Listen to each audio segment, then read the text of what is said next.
So we're kind of moving on down the line of importance of these government officials, right? So now we're getting more down closer to a local level, but we're not in the town level yet. We're kind of at a level where, a district level, where you have multiple towns and villages within a district, right?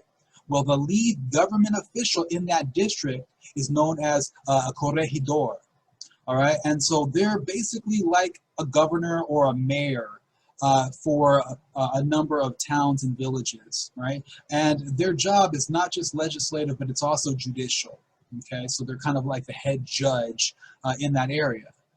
And say they judge your case on a local level, and you don't like their judgment. Well, you would appeal their judgment, and you could take it up to the audiencia there in New Spain or in your district, right?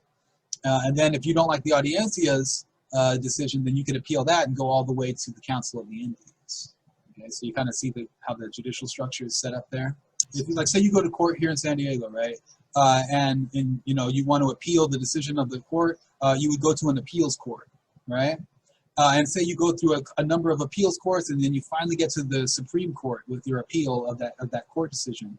That's a little similar to what's going on here, right?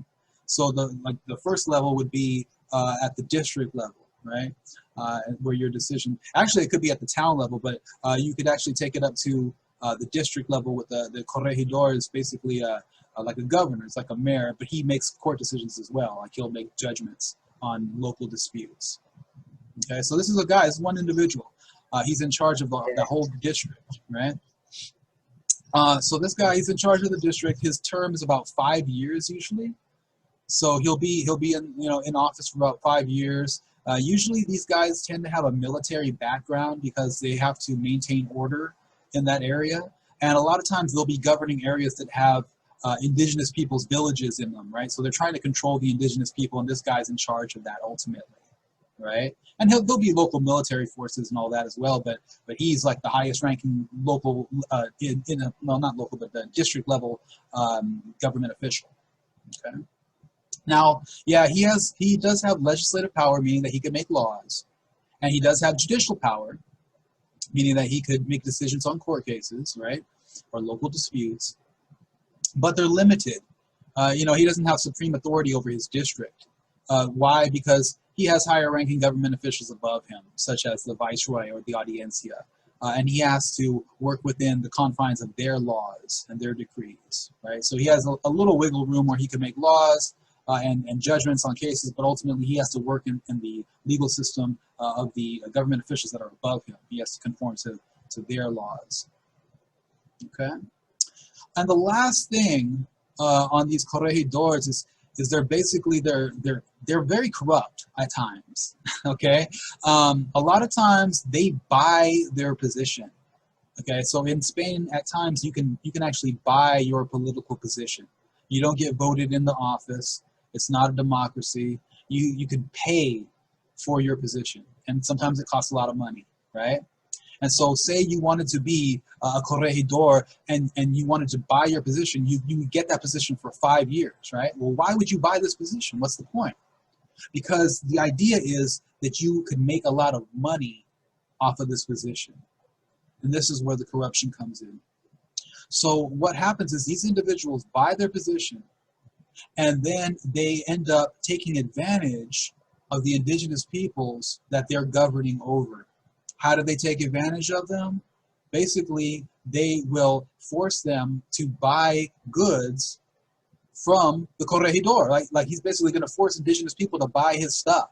So maybe he's trying to sell cattle. Maybe he is trying to sell agricultural goods. Maybe he has a farm.